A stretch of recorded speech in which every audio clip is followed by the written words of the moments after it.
We're done with the talks right now. So some of you who might be extrovert are like, thank God, now I can talk.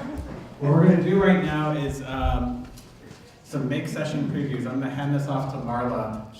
And if you are kind of hosting a make session or want to lead one of the make sessions, be prepared to say for 3 or 4 sentences what you might want to do. Yeah, Marla. Good morning, I'm Marla Stuart, and I am a fellow here at BIDS, and I'm also a social worker. I'm a social scientist, and I'm with the Department of Social Welfare here on campus.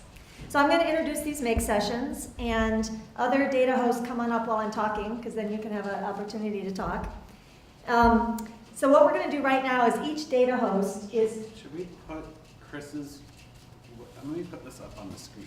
Should I? Can you all see this right here? So see this bit.ly website.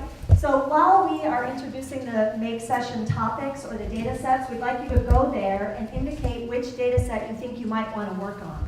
And then over lunch, we'll sort of get ourselves organized and make sure that we've got sort of a good distribution of people working on the different projects. So please go to that site and just a little survey about which data set you might want to work on. Okay, so while you're getting that URL open, let me just give you a little heads up about how the process is going to work. So after lunch, we're going to just cluster here in the middle. We're going to put some tables up, a different table for each different data set. We'll cluster around the tables to work together. We'll have each group spend about 15 minutes or so to decide what you want to do and what products you want to produce over the next 2 days. Then get to work. We'll have a tea break this afternoon with some more food and drinks.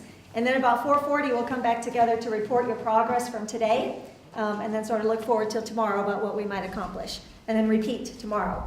And one thing that we're going to try today that might be a little bit new is we're going to have everybody sign a data sharing agreement, because not all the data that we're working on today is public data. And so, for instance, the data that I'm sharing is actually abstracts of journal articles, which I have an agreement with the library and with ProQuest about how I will use that in research. And one part of my agreement is I don't just let anybody look at it. It's not open data. But I can use it for my research, and so today I'm inviting other people to do some research with me. Okay, so here's, I think that's all I wanted to say about the process. So let me tell you about the data that I have. I have journal article abstracts, about 100,000 in my field, social welfare. But I think journal article abstracts are interesting to any field, really. And I have a couple of questions that I am hoping that we can answer. One question is, what's the focus of our research? What topics do we talk about? What methods do we use? What theories are we referencing? So that's one possible question. And then I have a couple other questions related to more about sort of extracting meaning from these abstracts. So one of my questions is, can we see in this field what controversies or inconsistencies or conflicts we have in our research? That's one question. And then another question is, we have so much research and it's impossible for anybody to stay up on it. So can we develop automated summaries of the knowledge that's being produced in our field that people can use to sort of keep up on their particular interest? And then my third thing is, I don't want to just look at my field. We have a lot of allied fields that we work with, like psychology and sociology. So I have abstracts from those journals as well. And we'd like to compare how we're doing in our field on any of these topics with how other fields are doing. So that's my data set. Elena? So Elena has a data set she'll tell us about. Yeah, so I've introduced an old data set, but for perhaps a more currently relevant question. So the old data says Enron emails, okay? Bear with me for a second. This came up because we were actually, BIDS holds a summit, and Saul Pullermutter, if you know, he's one of the head folks here, he said, these days, because I am accessible to everyone, I am accessible to no one.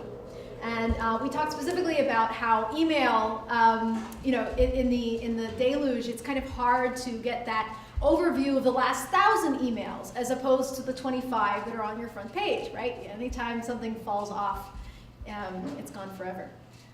At least that's true for me. So if you would like to explore how we can give people a new way to look at their email, where in this case, rather than looking at your personal email, we'll be looking at Enron's email, then you should join that group.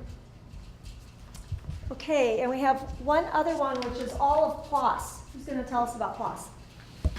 Hi, I'm Chris Kennedy. We just had PLOS, the Public Library of Science, here for a hackathon last night as part of the Hacker Within.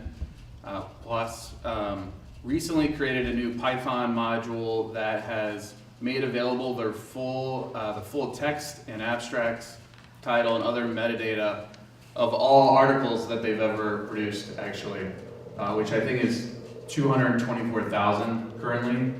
And so we have that data available as a CSV as well as through a very extensive XML corpus. And I'm interested personally in thinking about text generation methods through deep learning or hidden Markov models. And I think it would be fun to try some deep learning and see if we can create our own abstracts from scratch based on analyzing these 224,000 articles. In addition to that, we also have a data set we linked on that Google Doc that is the Trump tweet data set. So it has, I think, 7,000 Donald Trump tweets. And I think if people aren't as into the scientific abstracts, it will be fun to do some text generation of make your own Donald Trump tweets, and maybe someone can make a bot that tweets it, or who knows. So feel free to fill out the survey if you're interested in that. And I think if people aren't as into the text generation, they could also do any sort of other visualization or classification tasks as well. As you may be able to see, we're struggling trying to get you video that lists all the different projects. We'll have that ready so that while you're eating lunch, you can take a look and have a better sense of what's available. In addition to these data sets, there are a couple projects that we've had on the docket for TextXD the last couple semesters that people might be interested in.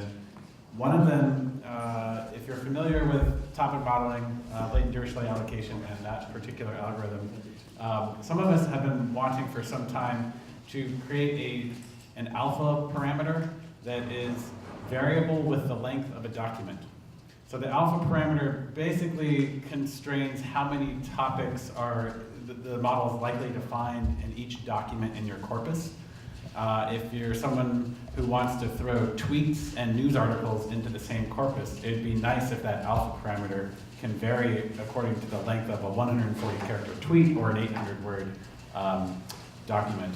And I talked to Michael Jordan, who was on the team who created LDA, and he said, oh yeah, that's really easy. Just do it with naive Bayes. And I was like, yeah, well, I might be a little too naive to make that happen overnight. So that would be a fun one to work on.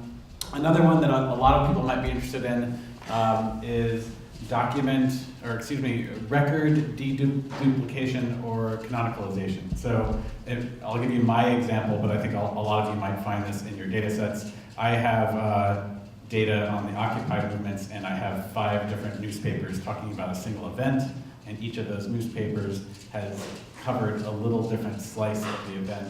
And I'd like to create one record for that event from all the different sources, one canonical record. And so this is sort of a fuzzy matching across